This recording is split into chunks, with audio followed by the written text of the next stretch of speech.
Assalamualaikum warahmatullahi wabarakatuh. Perkenalkan, nama saya Wardah Samiah, mahasiswi Universitas Muhammadiyah Profesor Dr. Hamka, Fakultas Keguruan dan Ilmu Pendidikan, Program Studi Pendidikan Sejarah. Alhamdulillah, pada tanggal 4 Oktober 2021, saya bersama dengan 5 rekan saya yang terdiri dari Sapna Asa Safira, Siwi Nur Rahmawati, Akilah Afifadiyah, Nida Widiasri, dan Milan Nursindi Rahayu telah menyelesaikan kegiatan pengenalan lingkungan persekolahan 1 atau PLP 1 di SMA Negeri 98 Jakarta. Sebagai program wajib yang dilaksanakan oleh Universitas Muhammadiyah Profesor Dr. Hamka, oleh karenanya sebelum kegiatan ini berlangsung, maka diadakan pembekalan terhadap orientasi kegiatan-kegiatan yang harus mahasiswa maupun mahasiswi lakukan di sekolah masing-masing. Dimulai dari bagaimana cara observasi lingkungan persekolahan, kemudian terkait wawancara dengan kepala sekolah, hingga wawancara dengan guru pamong atau guru mata pelajaran.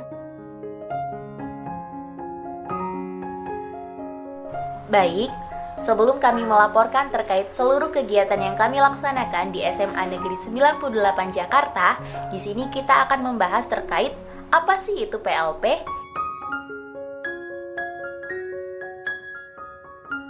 Jadi, PLP atau Pengenalan Lingkungan Persekolahan 1 merupakan program wajib yang dilaksanakan oleh Universitas Muhammadiyah Profesor Dr. Hamka, terutama untuk mahasiswa maupun mahasiswi Fakultas Keguruan dan Ilmu Pendidikan, supaya kita terbekali dengan seluruh kegiatan-kegiatan yang ada di sekolahan, dimulai dari kultur sekolah hingga terkait penerapan metode-metode pembelajaran yang dilakukan oleh para guru profesional. Setelah sosialisasi yang terjadi pada tanggal 14 September 2021, akhirnya kami menetapkan sekolah tujuan kami, yakni di SMA Negeri 98 Jakarta yang terletak di Jalan Jaha nomor 3 Kalisari, Kecamatan Pasar Rebo, Kota Jakarta Timur, daerah khusus Ibu Kota Jakarta. Sekolah ini sudah berdiri sejak 19 Juli 1987 dengan nama awal SMA Baru Kalisari. Kemudian setelah 1 tahun berdiri, berganti nama menjadi SMA Negeri 98 Jakarta.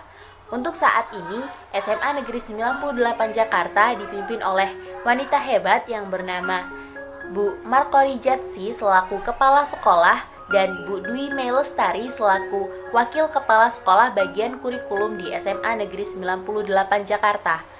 Untuk sesi pertama, kami melakukan observasi kemudian wawancara langsung dengan kepala sekolah guna mengetahui secara menyeluruh terkait dengan karakter umum ataupun karakter kultur budaya yang ada di sekolah, dimulai dari karakter siswa, struktur organisasi yang ada, hingga dengan budaya-budaya yang ada di sekolahan tersebut. Pada sesi wawancara yang kami lakukan dengan kepala sekolah di tanggal 24 September 2021, setidaknya ada beberapa pertanyaan penting yang kami ajukan, dimulai dari karakter umum peserta didik, budaya yang ada di sekolahan, struktur organisasi yang berjalan di sekolah, hingga dengan tata tertib yang dilaksanakan selama pandemi ini berlangsung. Dimulai dari karakter umum peserta didik, kepala sekolah menyampaikan bahwasanya karakter peserta didik yang ada di SMA Negeri 98 Jakarta tidak beda dengan remaja pada umumnya. Artinya, mereka memiliki emosional yang memang harus diarahkan ke jalan ataupun arah yang positif pula. Oleh karenanya di SMA Negeri 98 Jakarta, seluruh tenaga kerja ataupun tenaga pendidik yang ada merupakan tenaga didik profesional yang sering mengikuti pelatihan maupun training-training yang nantinya bisa menjembatani seluruh potensi baik akademik maupun non-akademik, sehingga para siswa mampu mengekspresikan seluruh bakat yang ada.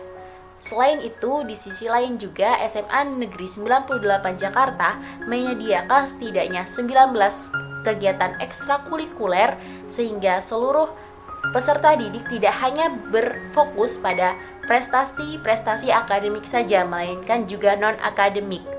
Selain itu, budaya-budaya yang diterapkan di sekolah diharapkan mampu menunjang sehingga terbentuk karakter-karakter peserta didik yang positif, dimulai dengan budaya salaman yang dilaksanakan setiap jam 6 pagi sampai dengan jam setengah 7 pagi atau 6.30 pagi. Kemudian dilanjut dengan membaca Al-Quran. Nah, di sini sebenarnya di SMA Negeri 98 Jakarta ada 3 agama. Yang pertama yang mendominasi adalah Islam, kemudian Hindu, dan Kristen Katolik. Dengan adanya 3 agama yang berbeda di SMA Negeri 98 Jakarta sudah pasti menjadi sebuah tantangan tersendiri untuk sekolah menciptakan lingkungan yang ramah tamah sekaligus saling menghormati terhadap perbedaan yang ada. Oleh karenanya, melalui kegiatan Jumat Karakter, yakni sebuah kegiatan yang dilaksanakan setiap hari Jumat, diawali dengan pembukaan secara bersama. Setelah itu, seluruh siswa diarahkan untuk beribadah ataupun memperkuat kerohaniannya berdasarkan dengan kepercayaannya masing-masing. Biasanya untuk orang-orang yang beragama Islam ataupun para siswa yang beragama Islam, mereka akan melakukan tadarus secara bersama. Kemudian untuk Hindu akan naik di lantai 3 di ruangan yang memang di situ merupakan tempat peribadatan untuk umat Hindu. Kemudian untuk Katolik Protestan ada di lantai bawah. Selanjutnya, selama pandemi berlangsung, otomatis segala kegiatan ataupun budaya yang sudah ada sejak offline ataupun pembelajaran tatap muka konvensional otomatis harus terhenti. Namun hal ini disiasati oleh pihak sekolah dengan mengadakan parenting class. Artinya, sekolah pun meminta bantuan ke seluruh orang tua ataupun wali murid dari peserta didik untuk mendampingi dan mengawasi seluruh kegiatan pembelajaran yang berasal dari rumah, sehingga tetap tercipta kestabilan dalam proses belajar mengajar yang efektif.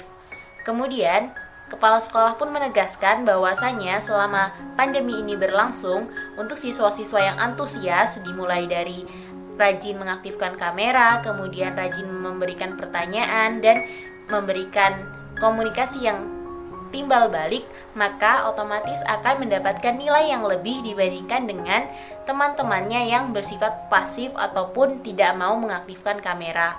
Selanjutnya, untuk struktur sekolah, kepala sekolah sendiri dibantu oleh 3 wakil kepala sekolah, dimulai yang pertama itu wakil kepala sekolah bagian kurikulum, wakil kepala sekolah bagian kesiswaan, dan wakil sekolah bagian sarana dan prasarana serta humas. Kemudian selanjutnya di bawahnya ada staf, pembantu, dan tata usaha yang nantinya sama-sama akan berkoordinasi untuk memajukan sekolah.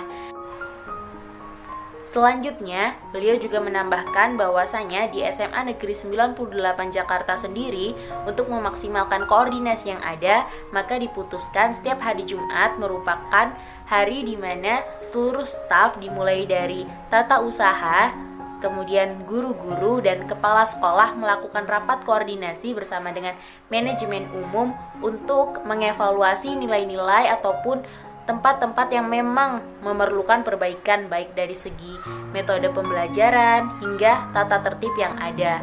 Itu saja yang dapat kami laporkan terkait dengan wawancara Kepala Sekolah SMA Negeri 98 Jakarta di tanggal 24 September 2021.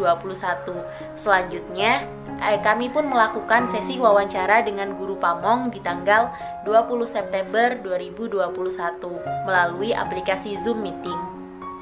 Baik, pada sesi wawancara di tanggal 28 September 2021 bersama dengan Guru Pamong ataupun Guru Mata Pelajaran Sejarah, kami mewawancarai Ibu Filsi Nurlita dan kami mengajukan beberapa pertanyaan-pertanyaan penting kepada beliau. Namun, dikarenakan kondisi yang saat ini, akhirnya beliau pun menawarkan untuk wawancara melalui aplikasi Zoom Meeting. Pada wawancara ini, kami mengawali dengan pertanyaan terkait stigma pembelajaran sejarah yang selalu dikatakan membosankan karena hanya seputar mengingat tentang tanggal dan lain sebagainya. Kemudian beliau pun menjawab bahwasanya pembelajaran sejarah itu membosankan tergantung dengan guru yang menyampaikan. Beliau pun menyadari bahwasanya banyak sekali guru-guru sejarah yang memang mengabaikan teknik-teknik ataupun inovasi-inovasi tertentu dalam pembelajaran sejarah, sehingga para peserta didik pun menjadi sangat riskan ataupun bosan terhadap materi yang disampaikan. Oleh karenanya, beliau melakukan beberapa inovasi terutama selama pembelajaran jarak jauh ini berlangsung.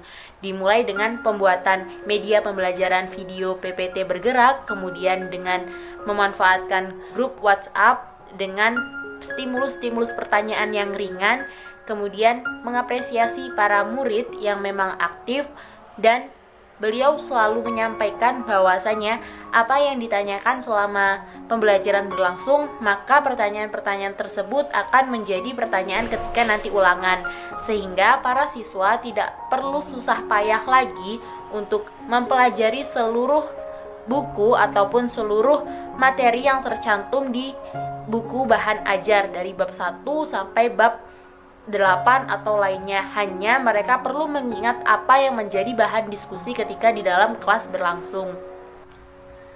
Selain proses pembelajaran yang berlangsung selama pembelajaran jarak jauh ataupun belajar dari rumah ini dilaksanakan selama pandemi, kami pun juga menanyakan terkait kendala-kendala yang sering ditemui ketika proses pembelajaran berlangsung.